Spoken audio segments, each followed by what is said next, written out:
Hello everyone, welcome to Sanmarga classes. ಸಸ್ಯಗಳು ಮತ್ತು ಪ್ರಾಣಿಗಳ ಸಂರಕ್ಷಣೆ.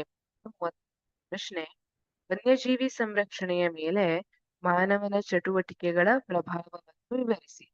ಸಂರಕ್ಷಣೆಯನ್ನು ಉತ್ತೇಜಿಸಲು 3 ಕ್ರಮಗಳನ್ನು ಸೂಚಿಸಿ.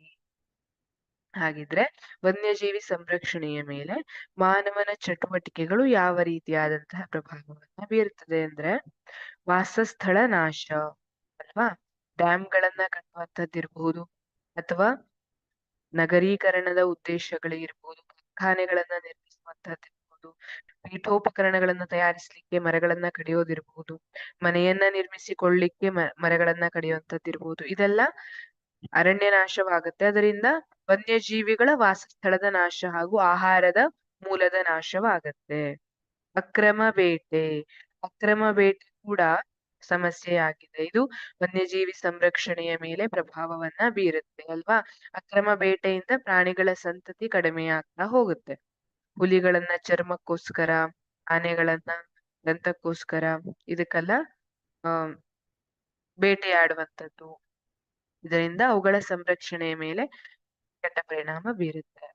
ಕಾರ್ಖಾನೆ ಮತ್ತು ನಗರೀಕರಣದಿಂದ ಪರಿಸರದ ಹಾನಿ. ಕಾರ್ಖಾನೆಗಳು ವಿಷಯುಕ್ತವಾದ ಅನಿಲಗಳನ್ನ ನೀರಿಗೆ ಹಾಗೂ ಗಾಳಿಗೆ ಬಿಡ್ತವೆ ಅಥವಾ ಇದನ್ನ ಕುಡಿದಂತಹ ವನ್ಯಜೀವಿಗಳು ಏನಾಗ್ತವೆ, ಅವುಗಳ ಪೀಳಿಗೆ ನಶಿಸ್ತಾ ಹೋಗುತ್ತೆ. ಕೆಮಿಕಲ್ಸ್, ರಾಸಾಯನಿಕಗಳು ಅವುಗಳ ದೇಹವನ್ನ ಸೇರಿ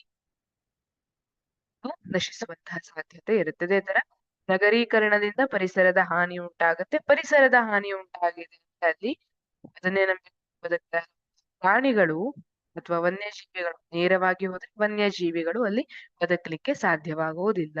ಈ ರೀತಿ ವನ್ಯಜೀವಿ ಸಂರಕ್ಷಣೆಯ ಮೇಲೆ ಮಾನವನ ಚಟುವಟಿಕೆಗಳು ಬೀರುವಂತಹ ಪ್ರಭಾವವಾಗಿದೆ. ಸಂರಕ್ಷಣೆಯನ್ನು ಉತ್ತೇಜಿಸಲು ಕ್ರಮ. ಹಾಗಿದ್ರೆ ವನ್ಯಜೀವಿಗಳ ಸಂರಕ್ಷಣೆಯನ್ನು ಉತ್ತೇಜಿಸಲು ನಾವು ಯಾವ ಕ್ರಮಗಳನ್ನ ತೆಗೆದುಕೊಳ್ಳುತ್ತೀವಿ?